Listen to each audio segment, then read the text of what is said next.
Our new house was finally finished, and I was so excited that our new life was about to begin. But then my in laws suddenly showed up.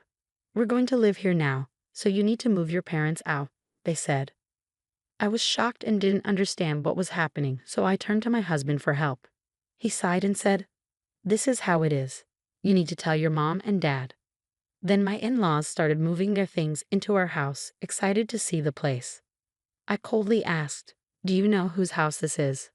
"My name is Sarah, and I'm 35 years old. I work in an office, and my husband, Jack, and I have been married for 3 years. We don't have kids yet, but we're happy together. But lately, I've been worried about my parents because they're getting older and their health is getting worse. So I decided to talk to Jack about the possibility of living with them." Jack said, "I don't mind living with your parents. It will be good for both of you." "Thank you, Jack. I'm so glad I married such a kind person." We planned to move in with my parents, but there was a problem. My parents lived far from the city, and it would be hard for both of us to work from there. Plus, our apartment was too small for 4 adults, and we didn't even have space for a baby if we had one. I came up with an idea. "What if we build a new house?" Jack's face lit up. "I like that idea. Let's build a house where everyone can live comfortably." He agreed, and we quickly started planning to build a new home. When I told my parents, they felt bad at first, but when I explained we were thinking about the future, like when we have kids, they understood. It made me happy to see them supportive. Jack and I met with a real estate agent to discuss the details. We wanted to find a place close to a hospital for my parents and near a train station for us. We thought about how many floors the house should have and how big it should be. I asked my parents for their opinions, but they were just happy to live with us and left it to me. Jack, however, had many ideas and was very involved, which helped a lot. Every time we agreed on something, I got more excited, knowing we were getting closer to our dream house. After a lot of planning and research, we finally hired a contractor and were ready to start building. Building the house was a lot of work, and because we were both working, it took a long time. We were exhausted, but happy. The house layout was exactly what we wanted, and it felt like a big achievement after all the effort. But even though it was taking a while, we were still excited and looked forward to the day it was finished. Then my in-laws found out we were building a house, and they started calling me all the time. "Sarah, we're coming to visit. I heard you're building a house." "Yes, that's right. It should be ready by the end of the year." "That's wonderful. Tom is doing great. Why don't you come by sometime and we can talk more?" My husband and I went to visit them for the weekend. When we got there, they greeted us with big smiles. "Congratulations on your new house. Isn't it exciting to build a home?" My father-in-law said, smiling as if it was his own. "Yes, I'm really looking forward to it. I want everything to be perfect, but I also want to move in as soon as possible. It's been a busy time," I replied. We talked excitedly about the house. "Oh, I want to see the floor plan," my mother-in-law said. Jack showed her the pictures on his phone. "Wow, this house is huge. There's plenty of room for everyone," she said. "Yeah, we're planning to live with my parents, so we need this much space." "Living with your parents?" My in-laws looked at Jack, surprised. "You're moving in with Sarah's parents?" "Yes, that's right. Sarah's parents have been having trouble with their legs and hips lately, so we decided to move in with them. That's why we bought a new house." "I see. Well, good luck then." I could tell that my mother-in-law and father-in-law's tone had changed. I started to understand why they weren't happy about this. They probably didn't like the idea of my parents living with us instead of them. So I decided to change the subject. "How are you guys doing? Are you feeling okay?" "We're fine. Nothing has really changed." "Yeah, just the same old routine." "All right then. Let's talk about the new house. Do you know which room your parents will take?" "Oh, we're thinking about this room." My husband didn't seem to notice that his parents were upset, but I could tell that they weren't too happy about my parents moving in with us. They didn't like that my parents were a priority over them. I felt a little bad for them, but since we were building the house with my parents in mind, I thought they should understand. But it seemed like my in-laws didn't see it that way. The house was coming along nicely. Every time I visited, it looked more like our dream home. I was excited, but I also wanted to make sure everything was done properly. I went to see the house with my parents, and they were so happy to see it. I was glad I could do something special for them. But there was something bothering me. My husband had been visiting his parents more often, especially on weekends. Are you visiting your parents again this weekend? Yes. You've been going a lot lately. I need to take care of them. That's why I'm visiting them on my days off. That's so thoughtful of you. Do you want me to come with you? I was worried that my in-laws might be upset. I knew they would be sad that they weren't living with us. So I thought I could help out and show them kindness too. But my husband said, no, it's fine. I'm okay, and went by himself. I was okay with that, but let him know that I'd be there if he needed me. The house was finally done. When the moving day arrived, my husband and I were so excited. We packed up our things and headed to our new house with big smiles on our faces.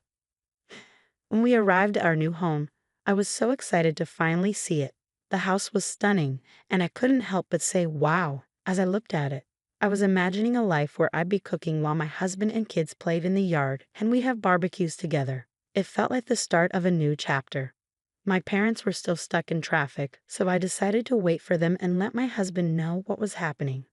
But then, unexpectedly, my in-laws showed up. I was shocked and wondered, why are they here? They got out of the car, smiling, and said, we're here. What an amazing house. This is something you can brag about. Isn't it wonderful? Sarah has great taste, my father-in-law said. Yes, I agree, I replied, still confused by their sudden appearance. Then, to my surprise, they started unloading luggage from their car. I rushed over to them. What are you doing? Why are you unloading that? They said, we're moving in today. You need to get rid of your parents. I was completely confused. What are you talking about? My mother-in-law sighed and explained. Normally, a wife is supposed to take care of her husband's parents, so we should live here. What? No. Go call your parents. We're busy moving, I said, frustrated. I didn't understand, so I turned to my husband for help, but he just sighed and said, that's how it is. You need to talk to your mom and dad. I was shocked. This house was built for my parents to live with us. I can't let you do this, I said, my voice shaky with emotion. He got upset with me. You heard my mom. A wife is supposed to serve her husband's family. Well, think about your parents later. I couldn't believe what I was hearing. It felt like my husband had been influenced by his parents, or maybe he always thought this way. You two need to take your stuff out of here, I snapped. My mother-in-law and father-in-law ignored me and started going through the house as if it were theirs. They were admiring the place with big smiles, and I said coldly, do you know whose house this is? My mother-in-law looked at me and said, it's Jack's, of course. I couldn't hold back. Don't act like this is your home just because Jack is supporting you and built it for you, I said firmly. They were upset, not even letting me explain myself. It seemed like my husband hadn't told them about our finances. Why did he even build this house if he's just going to let your parents move in? They said. I felt terrible for Jack, realizing how much pressure he was under from his family. I couldn't take it anymore. I was tired of being misunderstood. If you insist on living here, then I will have to ask Jack to return the money I paid for this house, I said firmly. My in-laws looked at me confused. How much did you pay for this house? Probably nothing, right? $100? They laughed. But my husband didn't say anything, his face going pale. I looked him straight in the eyes and said, are you proud of yourself, letting this go on without telling the truth? He seemed lost and asked, what are you talking about? My mother-in-law tried to explain. Jack didn't want to say anything, so I had to tell them.